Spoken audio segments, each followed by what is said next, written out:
ಇನ್ನು ಹುಕ್ಕೇರಿ ತಾಲೂಕಿನ ಹತ್ತರಗಿ toll gate ಬಳಿ ಇವತ್ತು ರಣರಂಗವೇ ಸೃಷ್ಟಿಯಾಗಿತ್ತು. ಕಬ್ಬಿಗೆ ನ್ಯಾಯಯುತ ಬೆಲೆ ನಿಗದಿಪಡಿಸುವಂತೆ ಆಗ್ರಹಿಸಿ ನಡೆದ ರೈತರ ಪ್ರತಿಭಟನೆ ವಿಕೋಪಕ್ಕೆ ತಿರುಗಿ ಕಲ್ಲು ತೂರಾಟ ನಡೆದಿರುವಂಥದ್ದು. ಹೋರಾಟಗಾರರನ್ನ ವಶಕ್ಕೆ ಪಡೆಯಲು ಬಂದ ಪೊಲೀಸರಿಗೆ ಕಲ್ಲೇಟು ಬಿದ್ದಿದೆ. ಹಾಗಾದರೆ ಸರ್ಕಾರದ ನಿರ್ಧಾರಕ್ಕೂ ಮುನ್ನ ಏನಾಯಿತು ಅನ್ನೋದರ ಕಂಪ್ಲೀಟ್ ರಿಪೋರ್ಟ್ ಇಲ್ಲಿದೆ ನೋಡಿ.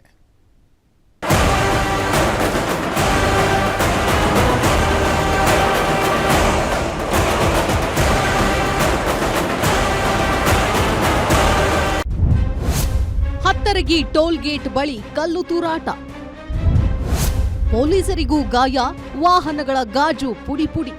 ಕಬ್ಬಿಗೆ ನ್ಯಾಯಯುತ ಬೆಲೆ ನಿಗದಿಪಡಿಸುವಂತೆ ಆಗ್ರಹಿಸಿ ಹುಕ್ಕೇರಿ ತಾಲೂಕಿನ ಹತ್ತರಗಿ ಟೋಲ್ ಗೇಟ್ ಬಳಿಯ ರಾಷ್ಟ್ರೀಯ ಹೆದ್ದಾರಿಯಲ್ಲಿ ಸಾವಿರಾರು ರೈತರು ಪ್ರತಿಭಟನೆ ಮಾಡ್ತಾ ಇದ್ದ ವೇಳೆ ಕಲ್ಲು ತೂರಾಟ ನಡೆದಿದೆ. ಪ್ರತಿ ಟನ್ ಕಬ್ಬಿಗೆ 3,500 ರೂಪಾಯಿ ದರ ನಿಗದಿಗೆ ಆಗ್ರಹಿಸಿ ಹೆದ್ದಾರಿ ತಡೆದು ಪ್ರತಿಭಟಿಸುವಾಗ ಪರಿಸ್ಥಿತಿ ವಿಕೋಪಕ್ಕೆ ಹೋಯಿತು.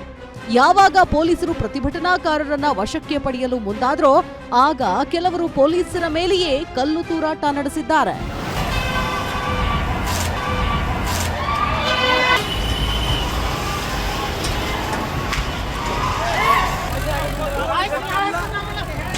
ಹೋರಾಟಗಾರರ ಸಂಘರ್ಷ ಹೆಚ್ಚಾದ ಪರಿಣಾಮ ಕಲ್ಲೇಟಿನಿಂದ ಹಲವು ಪೊಲೀಸರಿಗೆ ಗಾಯವಾಗಿದೆ.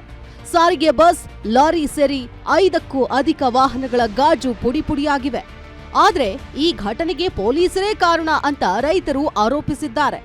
ನಾವು ಶಾಂತಿಯುತವಾಗಿ ಪ್ರತಿಭಟನೆ ನಡೆಸ್ತಾ ಇದ್ವಿ, ಆದ್ರೆ ಲಾಠಿ ಚಾರ್ಜ್ ಮಾಡಿದ್ರಿಂದ ಕಲ್ಲು ತೂರಾಟದ ಪ್ರಸಂಗ ನಡೆದಿದೆ ಎಂದಿದ್ದಾರೆ. ರೈತರು ಶಾಂತಿಯುತವಾಗಿ ಪ್ರತಿಭಟನೆ ಮಾಡ್ತಾ ಇದ್ವಿ.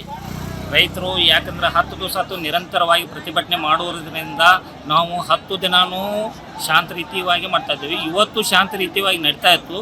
ಪೊಲೀಸರು ಜನಗಳನ್ನು ಗಾಡಿಗೆ ಹಾಕಿಕೊಂಡು ಹೋಗುವ ಪ್ರಮಾದದಿಂದ ಈ ಘಟನೆ ಜರುಗಿತು. ಪೊಲೀಸರೇ ಇದಕ್ಕೆ ಕಾರಣ. ಇವತ್ತು ಒಂದು ದಿವಸ ರಸ್ತೆ ರೋಕವಾಗಿದ್ದರೆ ಏನು ಹೋಗ್ತಿತ್ತು ಇವ್ರದ್ದು? ರೈತರ ಎಲೆ ಮೀರಿದೆ. ಇವರು ರೈತರದ್ದು ಅರ್ಥ ಮಾಡ್ಕೊಳ್ತಾ ಇಲ್ಲ. ಇವರು ಬರೇ ಫ್ಯಾಕ್ಟ್ರಿ, ಶುಗರ್ ಲಾಬಿ, ಬರೇ ಟ್ರಕ್ ಮಾಲಕರು ನೋಡ್ರಿ ಹೆಂಗೆ ರೈತರನ್ನು ನೋಡಿ ಶಾಂತಿಯುತವಾಗಿ ಇವತ್ತೊಂದು ನಿಂತು ಹೋಗ್ರಪ್ಪ ಅಂತ ಹೇಳಬಹುದಾಗಿತ್ತು. ಸೌಜನ್ಯಯುತವಾಗಿ ಎಲ್ಲ ಸೌಜನ್ಯವಾಗಿ ನಡೆದಿತ್ತು. ಇದಕ್ಕೆ ಏನು ಘಟನೆ ಆಗಿದೆ, ಇದಕ್ಕೆ ನೇರವಾಗಿ ಪೊಲೀಸ್ ಡಿಪಾರ್ಟ್ಮೆಂಟ ಕಾರಣ. ಏಕಾಏಕಿ ಒಳಗೆ ಹಾಕೋ ಕೆಲಸ ಅಂದರೆ ಏನಾಯ್ತಂದ್ರೆ ಅವರಿಗೆ ರಸ್ತೆ ಕ್ಲಿಯರ್ ಮಾಡಬೇಕಾಗಿತ್ತು. ಅದಕ್ಕಾಗಿ ಅನಾವಶ್ಯಕವಾಗಿ ರೈತರನ್ನ ಒಳಗೆ ದಬ್ಕೊಂಡು ಹೋಗೋ ವ್ಯವಸ್ಥೆ ಮಾಡಿದ್ರು. ಅದರಿಂದ ದಂಗೆ ಆಯಿತು. ಇನ್ನು ಘಟನೆಗೆ ಸಂಬಂಧಪಟ್ಟಂತೆ ಬೆಳಗಾವಿ ಎಸ್ಪಿ ಡಾಕ್ಟರ್ ಭೀಮಾಶಂಕರ್ ಗುಳೇದ್ ಪ್ರತಿಕ್ರಿಯಿಸಿದ್ದು, ರೈತರನ್ನ ರಸ್ತೆ ತೆರವು ಸಂದರ್ಭದಲ್ಲಿ ಅಪಾರ್ಥವಾಗಿ ಕಲ್ಲು ತೂರಾಟ ನಡೆದಿದೆ. 6 ಜನ ಪೊಲೀಸರಿಗೆ ಗಾಯವಾಗಿದೆ. ಪೊಲೀಸರು ಬಲಪ್ರಯೋಗ ಮಾಡಿಲ್ಲ. ಹತ್ತರಗಿ ಟೋಲ್ ಬಳಿ 50 ಸಿಸಿಟಿವಿ ಹಾಕಲಾಗಿದೆ. ಒಳಸಂಚು ಮಾಡಿದ ಕಿಡಿಗೇಡಿಗಳನ್ನ ಬಂಧಿಸುತ್ತೇವೆ ಎಂದಿದ್ದಾರೆ. ಯಾರೋ ದುಷ್ಕರ್ಮಿಗೆ ಒಳಗಾಡಿ ಸ್ವಲ್ಪ ಕಲ್ತೂರಾಟ ಆಯಿತು. ತಕ್ಷಣ ನಮ್ಮ ಪೊಲೀಸರು ಶಿಸ್ತಿನಿಂದ, ಸಂಯಮದಿಂದ ವರ್ತಿಸಿದ್ದಾರೆ. ಯಾವುದೇ ಕಾರಣಕ್ಕೂ ರೈತ ಬಾಂಧವರ ಮೇಲೆ ಬಲಪ್ರಯೋಗ ಮಾಡಿಲ್ಲ.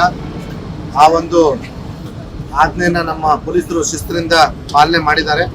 ಮತ್ತು ಸಾಕಷ್ಟು ಸಂಯಮದಿಂದ ವರ್ತಿಸಿದ್ದಾರೆ. ಅವರಿಗೆ ನನ್ನ ಹ್ಯಾಟ್ಸ್ ಆಫ್. ಆದಾಗ್ಯೂ ಕೂಡ ನಮ್ಮ ಕೆಲವೊಂದು ಸಿಬ್ಬಂದಿಗಳಿಗೆ ಗಾಯಗಳಾಗಿದ್ದಾವೆ. ಅವ್ರನ್ನ ನಮ್ಮ ಇಲಾಖೆಯವರು ಅವ್ರ ಚಿಕಿತ್ಸೆಯನ್ನು ನೋಡ್ಕೊಳ್ತೀವಿ. ಮತ್ತು ಈಗಾಗಲೇ ಅವರಿಗೆ 6 ಜನರಿಗೆ ನಾವು ಆಸ್ಪತ್ರೆಗೆ ಸೇರಿಸಿದ್ದೀವಿ.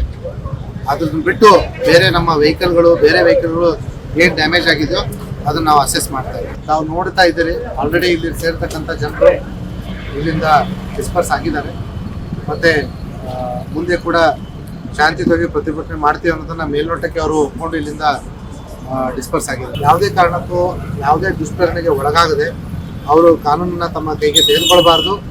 ಮತ್ತು ಈಗಾಗಲೇ ನಮ್ಮ ಪೊಲೀಸರ ಮೇಲೆ ಏನು ಹಲ್ಲೆ ಮಾಡಿದ್ದಾರೆ ಅವ್ರ ಮೇಲೆ ನಾವು ಕ್ರಮ ಕೈಗೊಳ್ಳೋದನ್ನು ಬಿಡೋದಿಲ್ಲ. ಮುಂದೆ ಈ ರೀತಿ ಆಗದೆ ಇರೋಂಗೆ ಅವರು ಮುನ್ನೆಚ್ಚರಿಕೆ ವಹಿಸ್ಕೋಬೇಕು.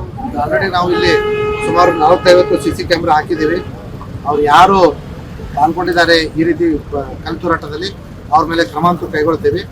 ಆ ಒಂದು ಕಾನೂನಿನ ತೊಡಕಿಗೆ ತಾವು ಒಳಗಾಗಬಾರದು ಅಂತ ಮತ್ತೆ ಎಚ್ಚರಿಕೆ ನೀಡಲಿಕ್ಕೆ ಬಯಸ್ತೀವಿ. ಒಟ್ನಲ್ಲಿ ಕಬ್ಬಿಗೆ ನಿಗದಿತ ದರ ನೀಡಬೇಕು ಅಂತ ಹೋರಾಟ ನಡೆಸ್ತಾ ಇದ್ದ ರೈತರ ಪ್ರತಿಭಟನೆಯಲ್ಲಿ ಕೆಲ ಕಿಡಿಗೇಡಿಗಳು ಸೇರಿ ಕಲ್ಲು ತೂರಾಟ ಮಾಡಿರೋದು ದುರ್ದೈವ.